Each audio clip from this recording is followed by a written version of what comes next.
Well, good morning and hello. This is Johnny Estes with CMI Gold and Silver. And I'm Shannon Estes. Thanks for joining our show again, Johnny on the Spot, where we're going to talk about all things precious metals. Yes, CMI Gold and Silver has been in Phoenix since 1973. We are the oldest precious metals firm in the U.S. Our website is CMIGS.com. That's CMIGS.com. On Instagram, we are CMI Gold Silver, and on Facebook, CMI Gold and Silver. And you can also find us on YouTube by searching CMIGS. That's a lot of CMIGS's, isn't it? Yes. So today we have a really fun topic. Well, I don't know how fun it is, but one of the biggest common fears that we tackle every day is what if the government takes my gold, or gold confiscation? And kind of like what Roosevelt did in 1933. So today we want to set the record straight. Yes, we want to separate fact from myth and fact from fiction, because when making financial decisions, everyone deserves truthful information and not pressure based on fear, so they can make the best choice. Yeah, so it's something we study a lot and talk about. I recently got this book that's called Saudi Gold and Other Tales from the Mint. It's not a great title, but I found it's a book that has all the documentations of what really happened in 1933 and none of the myth. And so it's a great book. I don't know if it's in print, but I think you can get it. I found a few copies, but I strongly encourage you to get it if you're interested. Yes, let me give you the author's name. Roger W. Burdett, Saudi Gold and Other Tales from the Mint by Roger W. Burdett. Yeah. So let's talk about this 1933, what happened in 1933. So there was an executive order issued by Roosevelt, and this order required Americans to turn in gold coins, gold bullion, and gold certificates to the Federal Reserve in exchange for $20.67 per ounce. And this is where the myth of confiscation comes in. However, if you think about it, the Americans that did turn in their gold, they received compensation, so it wasn't really confiscation. I guess, Shannon, that would be like us going to the grocery store and getting some groceries and paying with paper dollars, and then us telling our friends and neighbors that they confiscated our dollars. True, because we did receive something of value in return for our paper dollars. And I just want to mention that order was Order 6102. No, 6104. 6102. 6104? One of those. 6104, I believe, yes. Okay, I thought it was 6102. Okay. So, but let's keep in mind, people are calling it confiscation, but people were compensated. And there are significant exceptions that are often overlooked. The order allowed people to keep up to $100 in gold coins and certificates at that time, which was about 5 ounces at that time. And at that time in 1933, that would have been worth over $10,000 in today's money. So it was not insignificant, the amount of gold items that Americans were allowed to keep. Right, and there's also, you could keep, another exemption was you could keep gold for legitimate industrial and professional use. Another interesting one is that and this is we'll get into, is that gold coins that have recognize a special value to collectors that may be rare or unusual coins. Yes, we're going to talk about that again in a minute. Now, my father, Bill Haynes, who started and founded CMI Gold and Silver in 1973, he's a true pioneer of this industry, and he wrote an article back in I believe it was in the 80s, about confiscation. It was titled Myths, Misunderstandings, and Outright Lies, about this exact confiscation topic. He researched the actual regulations and found this phrase that Johnny mentioned of rare and unusual coins, that it was intentionally vague. It did not define special value as mentioned in the order, or collector, or the definition of collectibles. the Treasury later clarified that collectors could keep up to 4 or 5 specimens of each date and mint mark. But originally that clarification was not in the original order. Right. And the reason there's 4 or 5 specimens is because sometimes there was a $3 gold piece and sometimes there was, or a $1. But so there could have been different weights and values of the coins. But that vague, rare, and unusual coins phrase, this is where many people have capitalized on that phrase to mislead people. Some folks, they'll call it confiscation-proof. You don't want to buy coins that can't be confiscated. And they typically are going to sell those at bigger premiums and higher margins and higher markups. And they do that by selling you fear that somehow, some way, the government's going to come and break down your door and collect those coins. But of course, we believe in education, and this is why we're doing this show today, is so we can educate investors on the facts, and then you can make your own decision. Absolutely.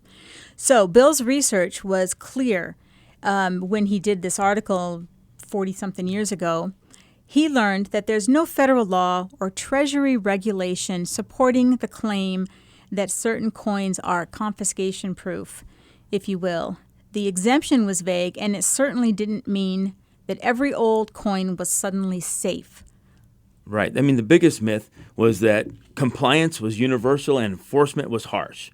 But the reality, Shannon, was very, very different, wasn't it? Yes, historical records show that the government collected only a fraction of privately held gold. And most of the estimates are that less than 20% was actually turned in to the government at that time. Right. And it's significant to point out that the vast majority of the gold turned in was actually turned in before it was signed into law. And that's going to be very important to know.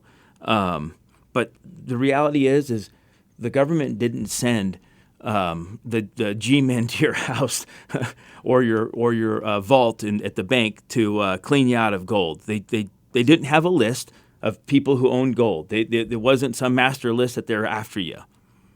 And as well as that, prosecutions, I understand, were very far and few in between. One.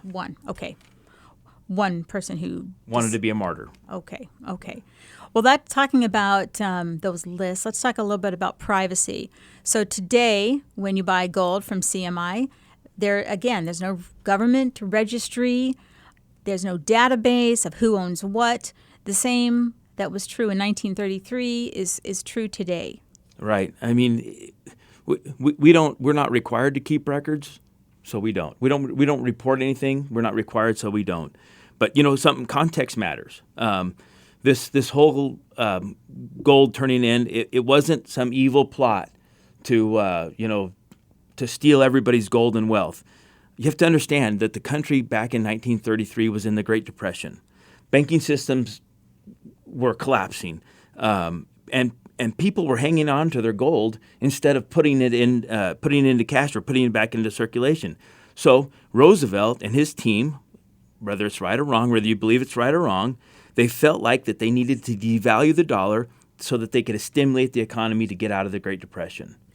But this is interesting that a part of all of this is that here's the kicker. So after collecting the gold, and they compensated Americans at $20.67 an ounce. The government soon after that, in 1934, passed the Gold Reserve Act, which nationalized all gold held by the Federal Reserve and revalued it to $35 an ounce, which is a 69% increase. So those that held on to their gold, they made out better than those who turned it in. Right. Now we're not trying to make a case that what Roosevelt did was right or wrong.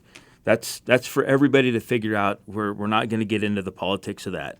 But by understanding of what actually happened, it's going to make it easier, and you're going to be informed to make these crucial decisions today. Yes, because these modern myths are very problematic. Many will tell you that certain coins are confiscation-proof because of that vague 1933 exemption for rare and unusual coins. So here's what really kind of gets me is this isn't a new thing that people are doing. I mean, your dad wrote this article. We were talking about it in the office. We don't know the exact date. We know it was before the internet. So it had been in the 80s. But back then, people were still selling this myth. Now, he wrote it, and he actually mailed it to his clients. And I think you remember those mailers. I do. Did he do them once a month or every other month? Those every other month. Monthly newsletters. Right. That was 40 years ago, and people are still doing it today. Yes, I've heard the confiscation story my whole life because Have you been drinking the Kool-Aid your whole life? Yes, and my father was the Kool-Aid maker. But I started over there at CMI when I was in high school. So anyway, that's exactly right. This myth has been repeated so many times for so many decades that many just accept it as fact. Because if you do your due diligence and you talk to 3 or 4 people and they're telling you all about confiscation, as a consumer, you think, oh, I've done my research and this must be the way it is, but it's not. I mean, best we can figure that they do this for 2 reasons. And I think one is kind of nefarious in that they're just looking, well, I guess it's not nefarious. They're looking to make higher margins. You can tell when they're spending a lot of money. It's a lot easier to make higher margins on one coin than selling 100 coins. And then the other one might be not so much, in that they just may not understand because, like you said, Shannon, this myth has been repeated so many times that people take it as fact. Yes, and that's why education matters. So, and Bill made this point clearly in his article. Let me go on about these old U.S. coins. So the $20 Liberties, which we have some here for the video viewers to see, and there's $20 Liberties and $20 St. Gaudens. Please realize that these are not rare. Over 100 million Liberties were minted and 65 million St. Gaudens gold coins were minted. These are common coins being sold at premiums based on the fact that they are non-confiscatable and based according to the myth. According to the myth, but also perpetuated by the fact that you want to buy non-confiscatable coins because of fear that the government's going to come take them. These are the same coins that they're saying, these coins are the same ones that were recalled by the government in 1933. So I don't understand why now all of a sudden they're non-confiscatable. Right. Now these ones, just I might mention, they're in what we call holders. They're slabbed and graded. They're very nice coins, and bought at the right premiums, they are a great buy for sure. But here's the thing. Let's say that they recalled the gold today. Do you really think that they're going to use the same rules that they used in 1933? I mean, so much has changed. So to think that they're going to use the same exact rule as 1933, I think that's kind of ludicrous. I don't think it's going to happen. That was 90 years ago. Yeah. The world has changed dramatically. Huge. Dramatically since then. Since 1933, we've got computers, we've got digital records. If the government wanted to track precious metals ownership today, they'd basically just write new rules to be able to do it. So this idea of these coins being non-confiscatable is not based on today's reality. Right. Not even on 1933's reality. Well, here's something that a lot of people don't know. In 74, President Ford repealed Roosevelt's executive order. And that order number, I know for sure, is 11825. Now, in 77, Congress then removed the ability that the president had to recall that gold except in times of war. And, of course, your dad documented all this in that misunderstandings and outright lies, which you can find on our website. You just type that misunderstandings, outright lies in our search bar, and it'll bring you right to that article. Yes. So between 1933 then and 1977, the government could regulate the price of gold. Correct. Which it did. The president could. The president could until until 1977, when Congress removed that president's authority to do that. Yeah. So we get this question every day, and when people ask, can the government confiscate my coins? I tell them the government can confiscate whatever they want to confiscate. I mean, they got bigger armies and guns than we do, so there's no stopping that. But the likelihood of them confiscating gold, I think, is pretty nil. Yes, because the economic situation today is completely different from 1933. We're currently no longer on a gold standard. Government doesn't need the people's gold to manipulate currency. They just keep printing more dollars. And I don't think they even print it. They just change the figures on the bottom line. But in 1933, every dollar had to be backed by gold. Okay, today that's just not the case. We consider gold another commodity. It could be like soybeans, wheat, coffee beans, copper, and many others for sure. Yes, and think about the politics. In 1933, very few Americans owned gold. Today, millions own gold coins, gold jewelry, gold ETFs. Political cost of a gold recall today would be enormous. It would be catastrophic for whatever party did that, for sure. Regardless, if the government wants to raise extra revenue, they're not going to go after the gold market because it would be hard to find it. They're going to do much easier tactics. They're going to raise taxes on stocks and bonds, on real estate. The juice isn't worth the squeeze in the gold market. I agree, and that brings us back to why people buy gold, because it's not. They buy gold not because it's confiscation proof. Nothing is truly confiscation proof if the government really wants it. Right. People buy gold today because it's a great store of wealth. I mean, it's been the same value for 5,000 years. It's been currency for 5,000 years. And I'm guessing if we're here another 5,000 years, it'll still be the same currency. Absolutely.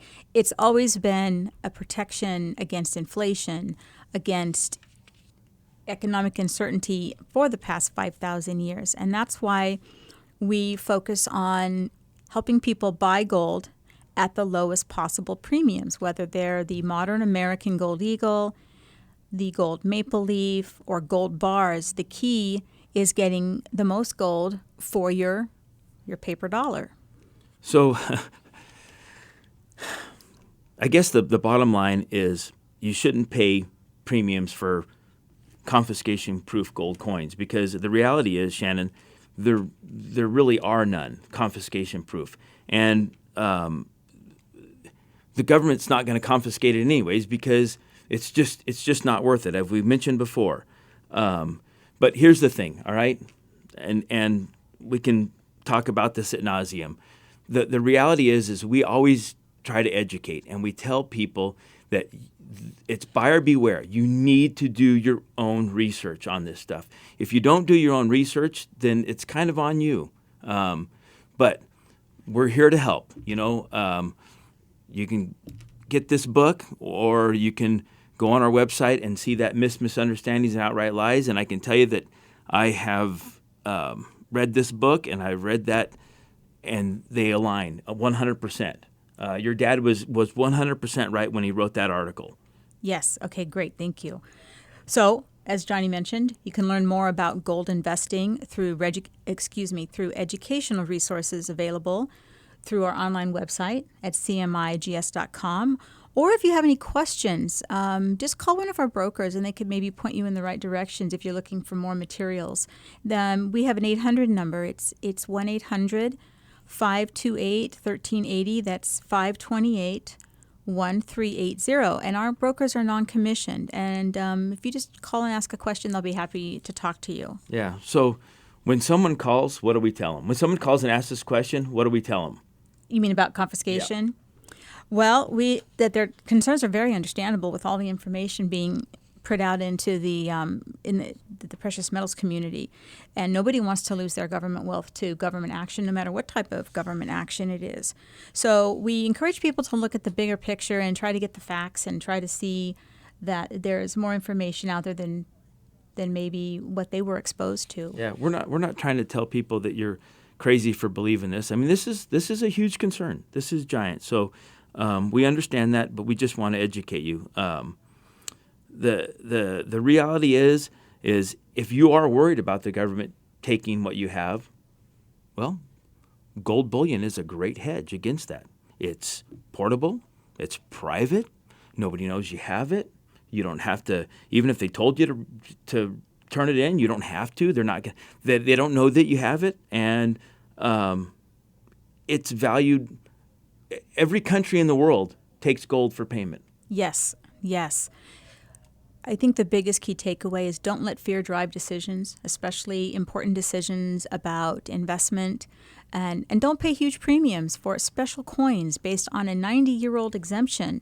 Focus on getting the most gold for your money. And many times that's going to be modern bullion coins. And sometimes you might be able to find those old U.S. gold coins at very low premiums, and they fit in nicely with whatever portfolio that you are building. Exactly. And don't put all your eggs in one basket. And I might just go back to just saying that, we're here to help. We have the information to give you. But gold shouldn't, I don't know that many gold dealers will tell you this, but gold shouldn't be your only thing. You shouldn't take all your money out and put all your eggs in one basket. We really encourage our clients to diversify and spread it out. We think that but gold should not be ignored. We think that everybody should own gold. And silver. And silver. And for that silver, matter, yes. Yeah. And most importantly, and more importantly, work with a dealer you trust, someone who's been around for decades. And there are a few out there like Absolutely. us. There's some great dealers. Absolutely. And someone who puts education before the sales pressure. Exactly. Shannon, this is why we've lasted for over 50 years. We've built clients, we build our clients one client at a time.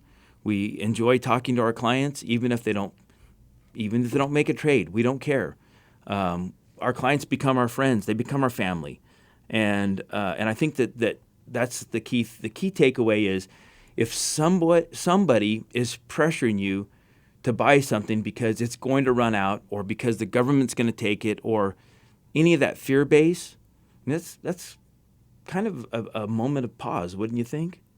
This says, something, maybe I need to think about this a little bit more. Yes. I remember a lady from Prescott called you. Oh, my and goodness. And you talked her out of buying. She was going to run down and pull every bit of cash she had out of her account. And I encouraged her to think about it for just a minute and take a pause. And she called me back and thanked me because the thing that was going to happen that night didn't. So. Excellent. Well, so we just want to thank everybody for listening. We enjoy doing this. This is a fun thing. My wife and I, we work together. We live together. We eat together. We eat, breathe, and sleep this stuff together, and we enjoy it. But we just want to thank you for listening to our show. I know this is kind of new for us, and we will get better. But thanks for listening to Johnny on the Spot, where we decode precious metals and the market. And you can listen to us on KKNT 960 The Patriot and Salem Radio. Future topics, we're going to talk about where's all the gold stored? Where's it at? Where's the gold at? We have some longtime clients that are good friends of ours that we're going to bring in, and we're going to talk about and listen to their story. And then we have some market insights and much, much more. Yes, the gold standard is going to be a very interesting. I didn't mention the gold standard. Yes, because it kind of plays in with their topic today about confiscation. So, again, thank you for listening to Johnny on the Spot with CMI Gold and Silver, where we always have low premiums. So be sure to check our specials page on our homepage tab for the best deals. Remember, we've been here since 1973. We'll be here every Saturday morning at 7:30 a.m. Thank you for joining us. And whether you're a first-time buyer or a seasoned investor, we're here to help you, to preserve your wealth. Thank you. Thanks for joining Johnny on the Spot on KKN 960, and we will see you next time. Hope you have a great week.